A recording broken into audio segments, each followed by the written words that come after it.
O Agenda Econômica está de volta, conversando com o coordenador de Agroecologia e Produção Orgânica do Ministério da Agricultura, Pecuária e Abastecimento, Rogério Dias. Nós fomos ouvir o que os senadores Álvaro Dias e João Capiberibe pensam sobre o assunto. Veja você. No contexto da segurança alimentar, valorizar a economia orgânica é uma questão de inteligente. Aliás, num debate como esse, é bom que nós, que somos parlamentares, solicitemos sugestões de especialistas, de técnicos, de pessoas que vivem o dia a dia da realidade agrícola e econômica do país, para que nós possamos legislar em benefício da economia orgânica, estimulando, de um lado, produtores, com vantagens que a eles seriam conferidas para priorizarem a economia orgânica, e, de outro lado, os consumidores. Antes de mais nada, nós precisamos de mais pesquisas, não é? Pesquisa, precisaríamos de fomento, de modelização da agricultura familiar orgânica e, por último, de crédito. Eu acho que são três aspectos que poderia dar um salto na produção da agricultura orgânica. Então, Rogério, o que o governo pode fazer hoje, né? O que essa área, não é só o MAPA, tem também o MDA, tem vários ministérios, podem fazer isso hoje nesses dois sentidos. Começando pelo senador João Capiberibe, a questão de fomento, né?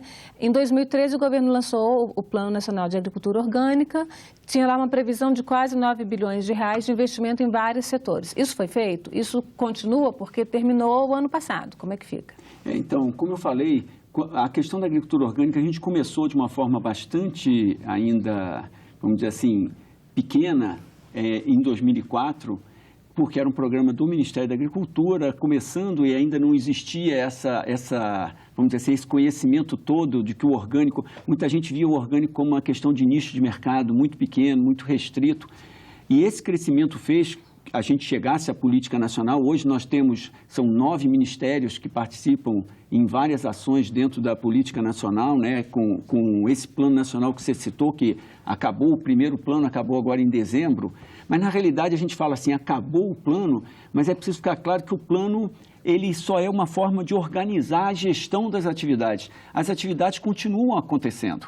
Quer dizer, eram atividades que foram estruturadas e agora muitas dessas atividades vão fazer parte do Plano 2, do Planapo 2, mas elas não tiveram uma interrupção. Várias delas continuam acontecendo de forma continuada. Agora, a gente sabe que foram pelo menos 40 anos de um desenvolvimento tecnológico, investimento em tecnologia voltada para a agricultura convencional. Com muito agrotóxico. Quase toda a tecnologia da agricultura orgânica teve que ser desenvolvida pelos próprios agricultores. E isso é uma das coisas que impacta o preço do produto orgânico. Porque toda vez que você tem que desenvolver uma tecnologia, você tem perdas no caminho. E isso vai onerando o seu processo produtivo. Porque a pessoa, na realidade, o agricultor tem que sobreviver. Então, ele precisa de ter uma renda que seja suficiente para que ele possa permanecer naquela atividade. Para a sobrevivência, vamos fazer um parênteses aí. Para a sobrevivência do agricultor, o orgânico favorece melhor essa sobrevivência ou a agricultura convencional? Porque o que a gente ouve falar muito na agricultura convencional é que ela é deficitária, né? Que só sobrevivem os grandes produtores por conta da economia de escala. O orgânico não tem essa escala. Como é que ele faz? Então, ele tem uma rentabilidade melhor? Eu acho que a gente está construindo um novo arranjo, porque a gente tem essa situação. É mais fácil, sem dúvida nenhuma, para qualquer agricultor trabalhar com a tecnologia convencional, porque ele acessa facilmente os insumos, ele acessa facilmente um técnico que possa dar orientação. Na hora que ele faz a opção pela agricultura orgânica, ele vai ter dificuldade de encontrar técnicos que possam dar um suporte, ele vai ter dificuldade de encontrar insumos. São uma série de gargalos que os senadores levantaram que é uma realidade muito grande para boa parte dos agricultores que querem fazer esse processo de conversão. Agora, quando o agricultor consegue entrar nesse processo, consegue entender e ter a tecnologia, eu não tenho dúvida que ele fica muito mais viável, até mesmo porque ele fica com muito menos dependência de insumos que têm seus preços variando totalmente sem o controle dele, sem a possibilidade de controle. Em 2010 foi criada a Assistência Técnica e Extensão Rural, né, na agricultura familiar, chamada de ATER, que era feita antigamente pela Emater, que foi extinta pelo Collor em 92. Então, só em 2010 a gente volta a ter uma atenção para o pequeno produtor? Essa atenção do técnico ali? É porque o que aconteceu? Com o fim da Embrater, lá com o Collor, deixou de ter aquele apoio federal para as Ematers que existiam nos estados. Então, muitos estados simplesmente acabaram com a Emater. A extensão pública teve um colapso muito forte. Muito dessa extensão e do serviço de assistência técnica público foi substituído pela assistência técnica das empresas de insumos, que começaram a entrar colocando a assistência vinculada aos pacotes tecnológicos que interessavam a eles vender. Então, para que você faça uma agricultura como a agricultura orgânica, uma agricultura de base agroecológica, você tem que ter técnicos que estejam dando assistência sem a vinculação, porque eles não têm o que vender. Esses técnicos da TER, eles já são treinados para essa orientação para uma agricultura orgânica? Então, esse é um dos grandes desafios, porque mesmo que a gente queira fazer uma política pública de ATER voltada à agricultura orgânica e à agroecologia, nós ainda temos um outro problema que vem primeiro, é como as escolas, as universidades, os cursos técnicos formam os técnicos. Ainda a maioria deles com uma visão bastante focada na agricultura convencional. Então, tem determinadas escolas que a pessoa faz um curso inteiro de agronomia e em momento nenhum ele aprende nada sobre as técnicas, sobre os princípios, sobre as práticas usadas pela agroecologia e pela produção orgânica. Então, nós sabemos que nas políticas públicas, uma delas fundamental é a gente entrar nas escolas, é começar a transformar os técnicos, porque senão, na hora que você monta uma terra e diz assim, a terra vai ser agroecológica, mas os técnicos de ATER não são. Então, para eles é uma coisa difícil, é muito difícil você passar uma orientação para o agricultor para algo que você não tem firmeza. Com essa economia de uma escala que não é tão grande, como é que dá para fazer para reduzir um pouquinho esses preços? Porque a diferença, segundo algumas pesquisas que eu vi, chega a 40%, 50%, né? Mais caros do que o produto de agricultura convencional. Eu acho que um dos desafios, e aí pegando a fala do outro senador, com relação à política do Álvaro Dias... O que pode ser feito? Assim, a gente sabe que nós temos que ter medidas de desoneração da produção orgânica. Por exemplo, a produção orgânica usa mais mão de obra. Isso não tem dúvida. Então, se você usa mais mão de obra hoje é uma coisa que encarece qualquer processo produtivo. Se você trabalhar num condomínio de um prédio, se você tentar botar um segundo empregado, você muitas vezes quase dobra a taxa de condomínio. O peso das questões trabalhistas, de todos os direitos, que são mais do que justos, mas eles pesam muito. Então, para um pequeno agricultor, você ter que botar mais mão de obra, isso faz com que o custo dele de produção onere. É por isso que trabalham muito com a agricultura familiar? Exatamente, porque aí você tem uma questão de que esse custo a mais, muitas vezes não vai entrar quando quem está trabalhando é a própria família. Porque se você tivesse que contratar mão de obra, você faria com que esse custo ficasse ainda maior. Então, isso certamente é um problema. A outra questão é a questão de logística. Como nós ainda temos um número relativamente pequeno, quando compara com a agricultura convencional, a gente faz com que as distâncias a serem percorridas sejam muito maiores, então o custo do frete encarece muito o produto. Então, às vezes, um produtor que sai de uma propriedade tem que rodar até a cidade, onde já tem um mercado consolidado orgânico, ele muitas vezes vai rodar com uma carga menor do que um produtor que trabalha em escala maior, que tem acesso, ou tem vários produtores que trabalham daquele jeito, então junta tudo e faz uma comercialização em conjunto. Então, esse processo de aproximar os produtores, organizar os produtores, que eles possam trabalhar em associações, cooperativas, que a gente abra um mercado mais próximo, e aí entra de forma muito importante as compras governamentais. Por exemplo, as compras nas escolas, a colocação de alimentação orgânica nas escolas, permite que o agricultor possa estar fornecendo e entregando produto na própria região onde ele está. Está funcionando isso? Está funcionando. Para mim, assim, um dos grandes exemplos que a gente tem de avanços foi a recente lei da prefeitura lá em São Paulo, que colocou que toda a alimentação orgânica do município de São Paulo nas escolas vai ter que ser orgânica, toda a alimentação escolar, num prazo de 11 anos. Só para ter uma ideia, hoje, se nós tentássemos atender toda a alimentação escolar municipal de São Paulo, toda a produção orgânica de São Paulo não seria suficiente. Olha só. Então, isso é um incentivo enorme a que você invista na produção, porque você tem um mercado garantido, e ao mesmo tempo com isso, que você facilita ao aproximar aonde você vai entregar seu produto de onde você está produzindo. Então, esse plano da produção orgânica, de apoio à produção orgânica, foi o primeiro. Vocês estão preparando o segundo? Existe um segundo plano? O segundo já está totalmente estruturado. elaborado, ele está numa fase de aprovação final pelos órgãos, porque é o seguinte, a lógica do plano, a gente recebe as demandas da sociedade, organiza essas demandas da sociedade por temas e depois a gente tem que procurar quais são os órgãos do governo que dão conta de assumir aquela responsabilidade. Porque uma das coisas que a presidente Dilma colocou muito claro quando foi para lançar a política, que ela não queria uma política, um plano que fosse uma carta de intenções.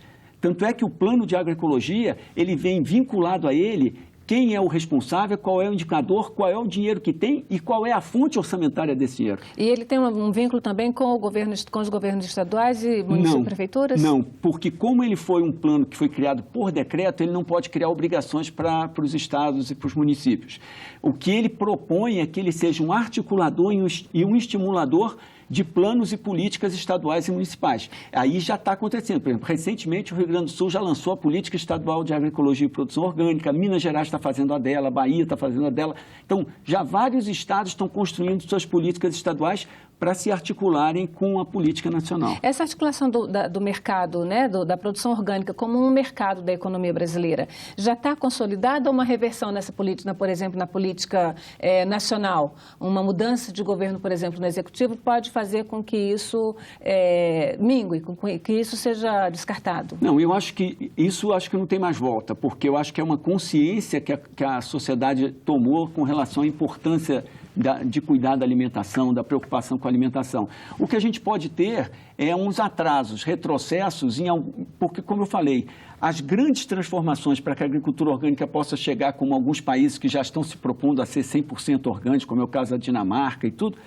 para você chegar nisso, você tem que ter toda uma base, porque não é só o produtor querer. Você tem que ter quem produz os insumos, onde é que estão essas indústrias, como é que a gente fomenta. Vão ter que mudar, né? Sim, então a gente tem que ter outra lógica. Por exemplo, o Brasil tem um potencial enorme para trabalhar com controle biológico. Até pouco tempo atrás nós não tínhamos quase nada. A gente já vem, por meio da política, a gente já vem conseguindo fazer com que a produção de controle biológico no Brasil, de produtos à base de controle biológico, cresça. Então, mas a preocupação é que haja, assim, um atraso na resposta, mas do ponto de vista de demanda da sociedade e interesses produtores, eu acho que isso não tem mais volta, até mesmo porque o consumidor que experimentou não quer voltar para trás e o produtor que já está no movimento orgânico, ele dificilmente vai querer mudar do status que ele alcançou. Segundo os números das associações que juntam os produtores orgânicos no país inteiro, é um mercado que hoje movimenta cerca de 2 bilhões de reais ano. Se a gente comparar com o do agronegócio, é um mercado pequeno, mas ele está realmente em ascensão? Tá, e a gente tem que considerar o seguinte, o mercado orgânico ainda é das coisas mais difíceis de você fazer uma quantificação, porque certamente a gente pode dizer que talvez mais de 60% dos produtores que estão dentro da produção orgânica trabalham com venda em mercados que não são os mercados muito convencionais, trabalham em feira, entrega em domicílio, e esse mercado a gente não consegue computar. Só no Distrito Federal, nós temos 47 feiras orgânicas acontecendo toda semana. Então, como é que a gente quantifica quanto está saindo? E ainda mais isso, porque você tem que lidar com unidades diferentes. São maços de brócolis, são pé de alface, são quilo de tomate, são litros de leite. Então, como que a gente faz essa quantificação ainda é algo bastante difícil. Então, a gente sempre tem números, mas não são números que a gente possa dizer, isso é um fato... Realmente, é esse o volume. A gente já exporta? Exporta. O Brasil hoje é o maior exportador mundial de açúcar orgânico. Quer dizer, e a gente exporta café, a gente exporta até erva mate, a gente exporta soja, exporta milho, exporta já vários produtos. O grande desafio que a gente tem com a produção orgânica na situação de exportação é a gente conseguir evitar que o orgânico entre na mesma lógica da maioria das exportações brasileiras. É que lá fora eles querem comprar o produto in natura para que eles processem e eles agreguem o valor e fiquem com a maior parte do lucro. Então, na hora que um produtor, por exemplo, de cachaça orgânica vai vender ela para fora, o cara diz, eu quero cachaça, só que eu não quero engarrafada. Entendi. Eu quero que me venda em tonéis, eu vou botar na minha garrafa, com o meu selo, o meu rótulo. A mesma coisa acontece com o café, que ele quer comprar o café verde para ele torrar, para ele moer e ele vender. Então, é uma disputa no mercado que, infelizmente, apesar do mercado orgânico ter uma visão diferente, na hora do comércio também internacional, tem a visão do lucro. ainda é muito tratado desse modo. Então, daí a grande importância de ter o mercado interno. Para a gente encerrar, quem quiser mais informações sobre essa questão do mercado orgânico, como controlar, dúvidas, a quem recorrer no caso de dúvidas, que endereço que a gente pode dar? Olha, a gente sugere sempre que se a pessoa estiver no mercado, tiver suspeita, tiver alguma coisa, ou tiver alguma reclamação, alguma denúncia a fazer, que faça na ouvidoria do Ministério da Agricultura, entrando no site da agricultura.gov.br/ouvidoria, porque aí todas as informações são registradas, a pessoa também não precisa nem se identificar se não quiser, porque às vezes a pessoa diz assim, eu quero denunciar meu vizinho, mas não quero que ele saiba que fui eu. Então, na ouvidoria, ele pode fazer a denúncia e todas as denúncias são apuradas e é uma maneira da gente garantir que a qualidade orgânica seja preservada para que ela possa ser cada vez mais valorizada. Rogério, muito obrigada pela sua presença aqui na Agenda Econômica. Eu que agradeço o convite.